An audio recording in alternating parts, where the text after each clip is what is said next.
Here's something that surprises a lot of people. Iran, or Persia if you want to go back far enough, has been sitting in one of the most fought-over stretches of land on the planet for about 2,500 years. Greeks, Arabs, Mongols, Ottomans, Russians, British, Soviets, even its own neighbor Iraq. All of them, at some point, sent armies across that border. And it's not random. Every single one of these invasions happened for a reason you can actually explain in plain language: oil, trade routes, religion, or just plain paranoia about who controls the land bridge between Europe and Asia. So let's go through them one at a time, in order, and actually unpack why. 1. Alexander the Great and the end of the First Persian Empire, 334 to 330 BCE. Start here, because this is the invasion that basically ends an era. Before Alexander showed up, Persia under the Achaemenid dynasty was the biggest empire the world had ever seen. It stretched from Egypt to the edge of India. So why would a 20-something king from Macedonia think he could take that on? 2 reasons, really. First, payback. Persia had invaded Greece twice, decades earlier, and Greek city-states never forgot it. Alexander framed his campaign as revenge for those invasions. Second, and more honestly, Persia was just unbelievably rich, and Alexander wanted it. He crossed into Persian territory in 334 BCE, and over the next 4 years he dismantled the empire piece by piece, winning the decisive battles at Issus and Gaugamela, and eventually burning the ceremonial capital at Persepolis. By 330 BCE the Achaemenid Empire was finished. This is the first time a foreign power fully conquers Persia, not just raids it, and it sets the pattern for everything that comes after. Whoever controls this territory controls the crossroads between 3 continents. 2. Rome and Byzantium, the 600-year grudge match. After Alexander's successors faded out, Persia bounced back under new dynasties, the Parthians and then the Sassanids.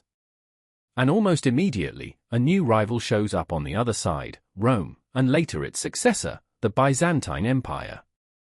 This wasn't one invasion.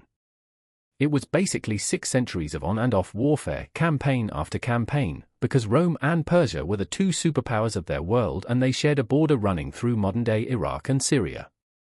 Whoever controlled that border controlled the trade routes bringing silk and spices from Asia into the Mediterranean. Neither side could tolerate the other getting too strong near that line. The wars flared up again and again for different reasons each time, sometimes over Armenia, sometimes over Mesopotamia, sometimes just because a new emperor wanted a military win to legitimize his rule. By the early 600s both empires had exhausted each other in one final, brutal round of fighting. And that exhaustion matters, because it set the stage for what happened next. 3. The Arab conquest, the invasion that changed everything, 633 to 654 CE. This is the big one. Not because of the fighting itself, but because of what it left behind. By the 630s, Persia's Sassanid Empire had just finished fighting Byzantium to a standstill, and it was broke, exhausted, and politically unstable. At the exact same moment, a completely new force was rising out of Arabia, the Rashidun Caliphate, the first Islamic state, fresh off unifying the Arabian Peninsula under a new religion and now looking outward. Persia was, frankly, an easy target at the wrong time. The Arab armies pushed in starting around 633, won a series of major battles including the crucial one at Qadisiyah, and by 651 the last Sassanid king was dead and the empire was gone. Here's why this invasion mattered more than almost any other one on this list. It didn't just change who sat on the throne. Over the following decades, Persia gradually converted from Zoroastrianism to Islam, and that religious shift is still the foundation of Iranian identity today. One invasion, and the entire spiritual direction of a civilization changes. 4. The Mongols, destruction on a scale no one had seen, 13th century. If the Arab conquest changed Persia's religion, the Mongol invasions changed something more brutal. How many people were even left alive there? Genghis Khan's forces first swept into the region in the early 1220s, mostly as punishment after a local governor executed Mongol traders and diplomats, which Genghis Khan treated as an unforgivable insult. What followed was some of the most devastating warfare in recorded history. Entire cities, places like Nishapur and Merv were essentially wiped off the map, with populations massacred wholesale. Decades later, Genghis Khan's grandson Hulagu Khan came back through with an even larger force, this time pushing further west and eventually toppling the Abbasid Caliphate in Baghdad in 1258.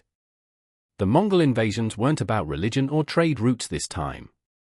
They were about a nomadic empire expanding as far as it physically could, and Persia happened to sit directly in the path. The long-term effect was staggering.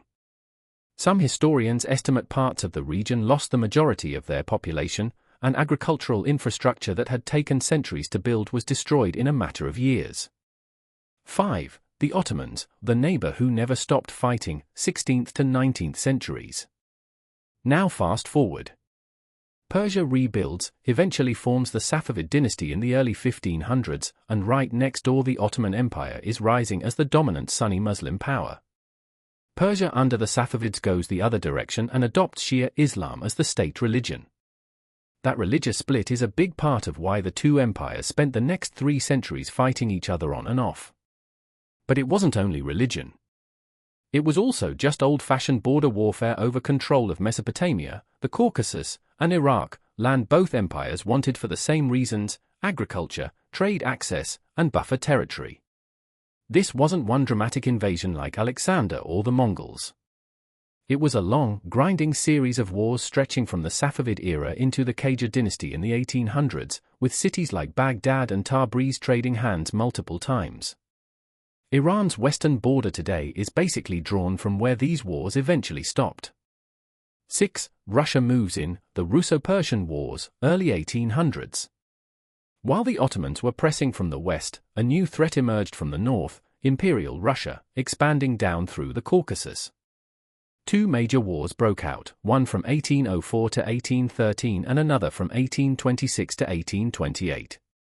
In both cases the trigger was the same: Persia and Russia both wanted control of territory in the Caucasus, places like Georgia, Armenia, and Azerbaijan, that had historically been part of Persia's sphere of influence but that Russia was now absorbing as it expanded its empire southward.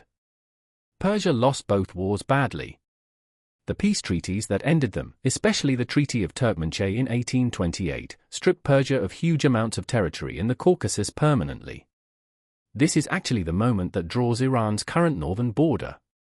It's also the beginning of a pattern that defines the next 100 years of Iranian history, Persia becoming the playing field for a rivalry between 2 much bigger outside powers. 7. Britain joins in, the Anglo-Persian War, 1856–57. That bigger rivalry had a name: the Great Game, the decades-long standoff between the British Empire and Russia for control of Central Asia. And Persia got caught directly in the middle of it. Here's the specific trigger. Persia had long claimed the city of Herat, in what's now western Afghanistan, and in 1856 Persian forces went in and took it. That set off alarm bells in London, because Britain saw Afghanistan as a buffer protecting its prized colony, India, and did not want Persia, which it suspected of being influenced by Russia, sitting that close to the Indian border. So Britain declared war, landed forces at Bushehr on Persia's southern coast, and pushed inland. Persia, unable to match British military technology, backed down fairly quickly. Under the resulting Treaty of Paris in 1857, Persia withdrew from Herat entirely and recognized Afghanistan's independence. It's a short war, barely 5 months, but it's a clean example of Persia being invaded not really because of anything Persia did wrong, but because of what it represented on a chessboard between 2 much bigger empires. 8. World War II, Britain and the Soviet Union invade together, 1941. This one tends to surprise people the most, because it barely gets mentioned when people talk about World War II, and yet it's a full military invasion by 2 allied powers against a country that had declared itself neutral. Here's the setup. Iran had significant German technical and business presence in the years leading up to the war, and Reza Shah, Iran's ruler, refused repeated demands from Britain and the Soviet Union to expel German nationals. On paper, that's the stated reason. But the real reason was strategic. Iran had 2 things the Allies desperately needed: the Abadan oil refinery, one of the largest in the world, and a rail corridor that could move military supplies from the Persian Gulf up into the Soviet Union, which had just been invaded by Germany a couple of months earlier. So in August 1941, Britain and the Soviet Union invaded from opposite directions at the same time, one of the only times in the entire war the two allies coordinated a joint invasion like this. Iranian forces, badly outmatched, mostly collapsed within days. Reza Shah was forced to abdicate and was sent into exile, replaced by his young son, Mohammad Reza Pahlavi, who would go on to rule Iran until the 1979 revolution. The occupation lasted years after the fighting stopped, and it planted seeds of resentment, especially toward Britain and Russia, that Iranians still bring up today. 9. Iraq invades Iran, the longest war of the 20th century, 1980 to 1988. Last one, and it's the most recent, and arguably the bloodiest. In September 1980, Iraq under Saddam Hussein launched a full invasion of Iran. The timing wasn't an accident. Iran had just gone through its 1979 revolution, which toppled the Shah and put the country into serious internal chaos, with its military purged and disorganized. Saddam saw an opening. The stated trigger was a border dispute over the Shatt al-Arab waterway, a crucial river route both countries used for oil exports. But Saddam's real motivations went further.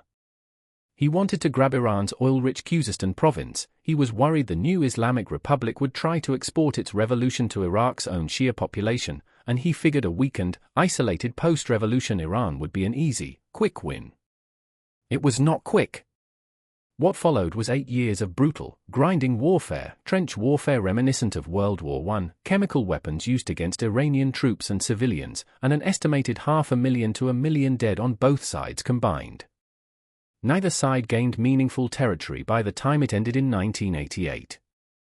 It's widely considered one of the most devastating and, honestly, pointless wars of the entire 20th century relative to what either side actually achieved. So look at that list back to back. Alexander wanted an empire. Rome and Byzantium wanted a border. The Arabs brought a new religion. The Mongols wanted to punish an insult and ended up erasing cities. The Ottomans and Safavids fought over faith and land for 3 centuries straight. Russia and Britain fought their own rivalry using Iranian territory as the board. And Iraq gambled on a wounded neighbor. Different centuries, different weapons, different empires. But almost every single time, the same underlying story: Iran sits at the crossing point of Europe, Asia, and the Middle East, and whoever controls it controls something bigger than Iran itself. That's the actual thread running through 2,500 years of invasions.